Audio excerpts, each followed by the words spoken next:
Olivier Grappin, bonjour, vous êtes partenaire de MPI Executive.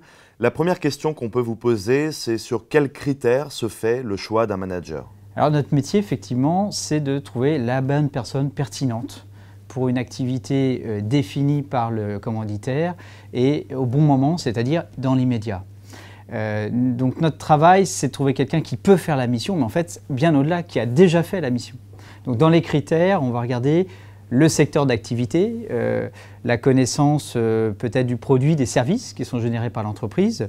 C'est aussi la connaissance peut-être du marché, des clients, de la filière, des fournisseurs et du fonctionnement de l'entreprise, ses process, son savoir-faire.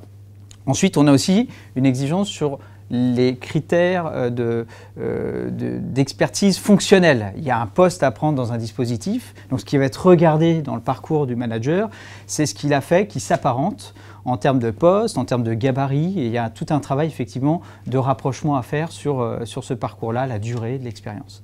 Et dernier aspect, c'est des critères d'expertise opérationnelle. Une mission, il y a des réalisations à mener et donc on va regarder dans le parcours, encore une fois, ce qui a été mené à bien par le manager et qui s'apparente à un déménagement, un projet, un audit. C'est tout ce travail qu'on doit faire de rapprochement. In fine, bien évidemment, la personnalité compte aussi. On a une culture d'entreprise, donc c'est important que la personne soit raccord avec le commanditaire, l'entreprise dans laquelle il doit aller. Quels conseils pouvez-vous donner aux décideurs qui aujourd'hui veulent faire du management de transition? Alors, un conseil qu'on peut donner à un manager de transition, enfin quelqu'un qui veut faire du management de transition, c'est peut-être de ne pas mettre d'emblée la barre de vouloir faire ce métier-là à 100%, donc de ne pas mettre tous ses œufs dans le même panier, à savoir peut-être pouvoir faire aussi du conseil et pas simplement du management de transition. Ensuite, les conseils importants, c'est deux gros conseils, l'employabilité, la visibilité. L'employabilité, c'est avoir un CV clair, simple, pas de lourdeur graphique et de vraiment être en mesure d'être lisible. On en lit des fois 100 par jour des CV, donc vraiment ce qui compte, c'est la lisibilité. C'est aussi avoir un CV étoffé, factuel. Les CV une page qu'on voit sont extrêmement résumés et ne conviennent pas à notre métier. Il faut vraiment aller dans le détail. Et puis, dernier aspect, effectivement, c'est de pouvoir avoir des références professionnelles pour étayer. Les références professionnelles, c'est des gens qu'on appelle, c'est les N+1 qu'on peut appeler, pour prendre de l'information sur ce qui a été réalisé par le manager et ce qui a été surtout la personnalité, la manière dont ça a été fait.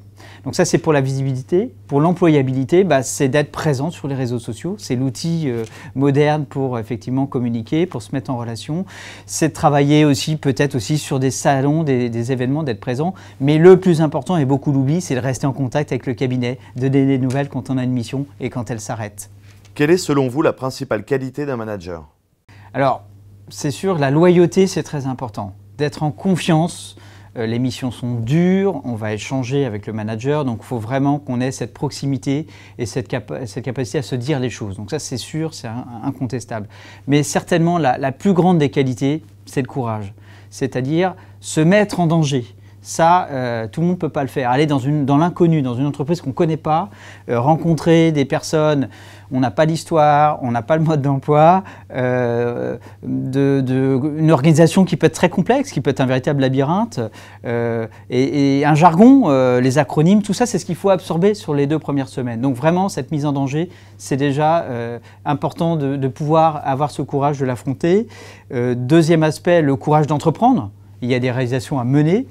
Donc il y a tout ce travail à faire de cadencer, de pouvoir conduire le changement. Ça demande beaucoup d'énergie aussi. Et puis dernier aspect sur le courage, c'est certainement de pouvoir aussi gérer la précarité. Une mission, on connaît la date de fin, c'est un rétro-planning, il y a un compte à rebours. Il y a tout ce travail à faire de gérer les livrables, la réalisation dans les temps. Et c'est pas un chemin qui est balisé, il faut vraiment le faire soi-même.